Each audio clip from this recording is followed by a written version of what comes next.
Hello, and welcome back to the Blackboard Black Belt Achievement Series, the Assessment ACE Part 3. Let's wrap up the Assessment ACE course by learning how to build a pool and reuse questions and tests, deploy a test, add Respondus Lockdown Browser to a test, and talk about our best practices for taking online tests. A pool is a collection of questions that you can use to populate other tests. To create a pool, you'll head to Course Tools and select Tests, Surveys, and Pools. From here, select Pools. Next, we'll click Build Pool. You'll have to give it a name. Then, enter description if you so choose. You can also add instructions, but this isn't really necessary as no students will see this as a test. You'll click Submit, and now we'll be on the pool canvas. Here you can create the exact same questions that you can create in a test. These will just sit and wait in a pool until you decide to use them in another test. I'll go ahead and add some questions to our pool. Now that I've got some questions in my pool, I'd like to add them to the test that we built in the last video. We can use the breadcrumb trail to return to Tests, Surveys, and Pools. Then click on Tests. Click the Options menu to the right of the title and select Edit. Hover over Reuse Question. We have three different options here: Create Question Set, Create Random Block, or Find Questions.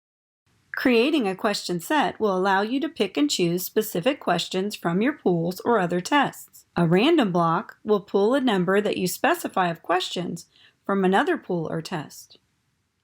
Find Questions will allow you to browse your other pools and tests to choose what questions you'd like to reuse. First, let's find a question that we would like to reuse.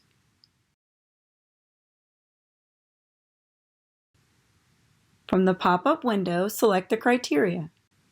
I'm going to click on the pool we just created. Then select the question you would like to add to the course by clicking on the checkbox. Click Submit. The questions have now been added to your test. To create a question set, hover over Reuse Question, then select Create Question Set. From here, we choose our criteria. I'm going to continue to pull questions from the pool we've created, but you could choose any criteria that you need. Select the number of questions you would like the test to randomly select from to display to the students. Then click Submit. The question set has now been added to the bottom of the test canvas. You can change the total number of questions to display if you'd like. Using sets of questions to randomly choose a question creates a layer of test security, as each student will get a different question selected for them. Similarly, random blocks function the same as a question set. However, a random block will only let you reuse questions from pools, and you must choose a question type. Let's take a look at how this question is set up. Hover over Reuse Question and select Create Random Block. I'll choose our pool we created, then select a question type. For question type, I'll select all pool questions. Then click Submit. The random block has now been added to the bottom of the test canvas. You can change the total number of questions to display if you'd like. At the top of the question canvas, we can see that our total number of questions and points possible for the test has changed. Click OK to finish editing your test. Now that our test is complete, we need to deploy it so that students can take it. We will go into a content area of our course. Then hover over Assessments. Select Test from the menu. From here, we will choose the test that we just created and click Submit. This takes us to the Test Options screen. We can change the name of the test. We can also edit the description and decide if you'd like to show the test description to students before they take the test. We can also show the instructions that we entered when we first created the test. You also have the option to open the test in a new window. Under Test Availability, you will choose whether or not to make the test link available. Then, you can choose to add an announcement for the test if you'd like. Here you can select to allow for multiple attempts. If you do allow multiple attempts, you are able to choose which attempt is graded using the last attempt, the highest grade, the lowest grade, the first graded attempt, or an average of the graded attempts. If you choose to turn on forced completion for the test, they will have to complete it in one sitting. Be aware that if the student experiences any internet issues during this time, they will not be able to complete their test. With this option, students also do not have the ability to save and return to the test. Next, you can set a timer for the test. You can set an expected completion time. Selecting this option also records the completion time for the test. Students will see the timer option before they begin the test. If you set a timer, do not use forced completion. We have encountered several errors with this combination and therefore recommend that you do not use these two together. On the Display After and Until setting, choose when the link to the test is available. If you set this option, it does not constitute a due date, but it does change when the students can see the test. If you select to add a password, the students will have to enter this password before they can actually take the test. Test Availability Exceptions is a very useful tool that will allow you to change certain test settings for users of your course. Click to add a user or group. Select a student that you would like to add an exception for and click Submit. Here we can change the number of attempts the student will have and make adjustments to the availability of the test. If we go back to our settings and turn on the timer, we will see that we can now adjust the amount of time the student will have to complete the test. To remove the student, click the X and then click OK. Here you can set a due date and choose to not allow students to start the test if the due date has passed. Under Self-Assessment Options, if this test is a self-assessment, choose to include or hide the scores in the Grade Center. Under Show Test Results and Feedback to Students, you can set up when feedback and results will be available for the test. The results can be set up with the following rules that will include when the information is available. The options are after submission, one-time view, on specific date, after due date, after availability end date, and after attempts are graded. Once you select the rule, you can choose if students will see all scores per question, all correct or submitted answers, feedback from the instructor, and show incorrect questions. Select the options that will best meet your needs.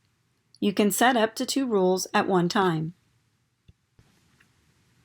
Under Test Presentation, you can choose to display the test all at once or one at a time. If you choose to set the test to one at a time, you can also prohibit backtracking, meaning a student cannot go back to a previous question. You also have the option to randomize the order in which the questions are displayed to the student.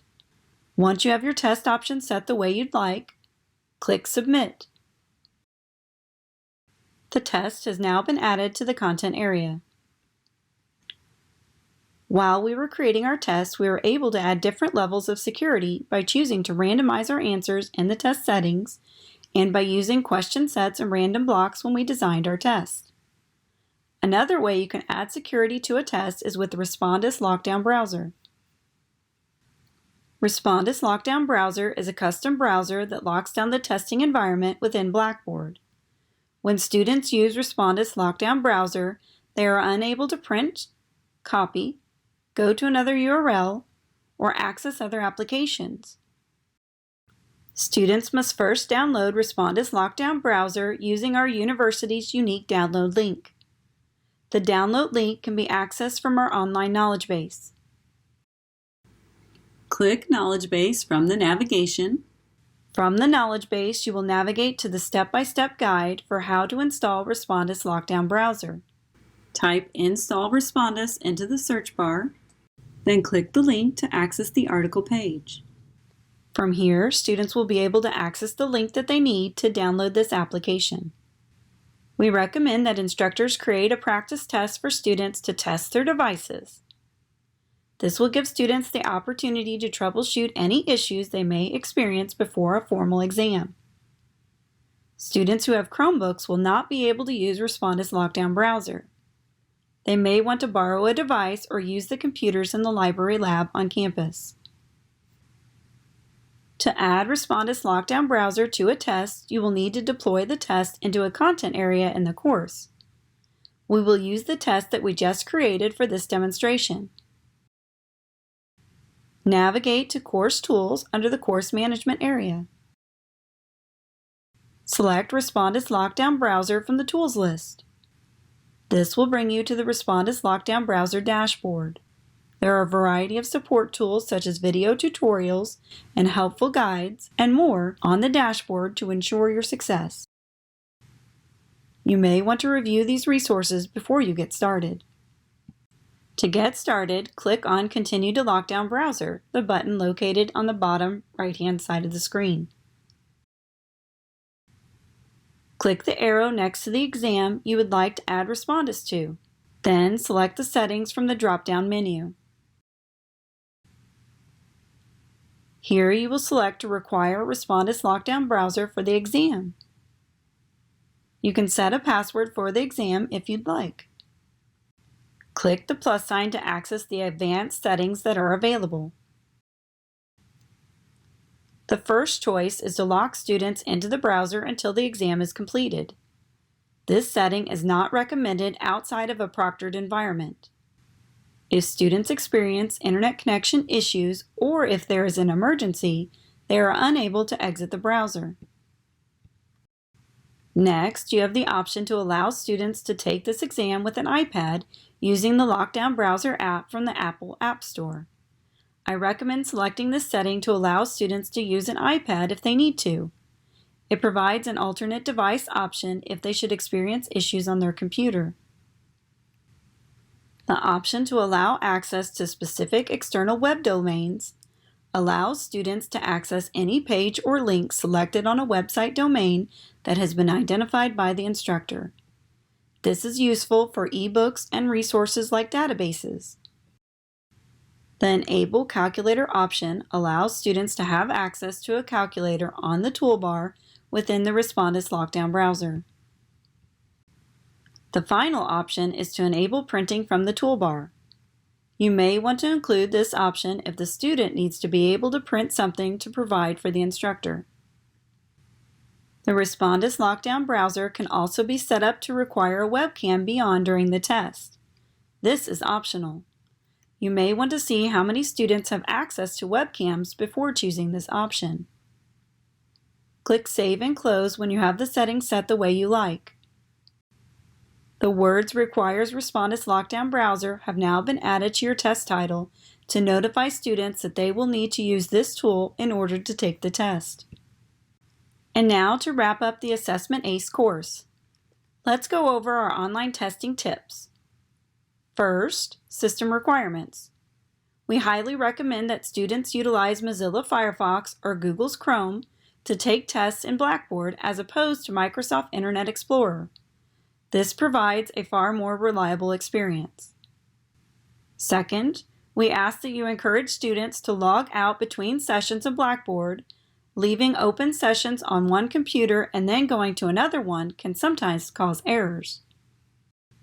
Third, when it comes to time frame, we recommend a reasonable time frame for students to take the test, and it is recommended that you keep exams under an hour. When giving long exams, consider breaking it up into multiple shorter sessions.